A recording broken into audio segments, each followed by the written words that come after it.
আসসালামু আলাইকুম। কোন মৌলিক সংখ্যাটি একটি জোড় সংখ্যা? কোন মৌলিক সংখ্যাটি একটি জোড় সংখ্যা? 1 থেকে 100 পর্যন্ত মৌলিক সংখ্যা আছে 25টি। 1 থেকে 1000 পর্যন্ত মৌলিক সংখ্যা আছে 168টি। অর্থাৎ 1 থেকে 100 পর্যন্ত 25টি এবং 1 থেকে 1000 পর্যন্ত 168টি। 1 থেকে 100-র মধ্যে যে 25টা আছে তার মধ্যে কিংবা 1 থেকে 1000-এর মধ্যে যে 168টা আছে, এই সবগুলো মৌলিক সংখ্যার মধ্যে শুধু একটা মৌলিক সংখ্যা এমন আছে যেটা একটা জোড় সংখ্যা,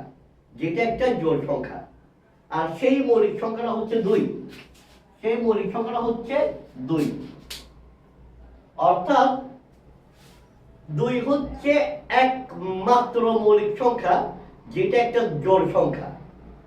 এমনকি মৌলিক সংখ্যাগুলোর মধ্যে সবচেয়ে ক্ষুদ্রতম কিংবা ছোট সংখ্যা হচ্ছে এই 2 এবং একমাত্র জোড় মৌলিক সংখ্যা হচ্ছে 2। ধন্যবাদ। আসসালামু আলাইকুম।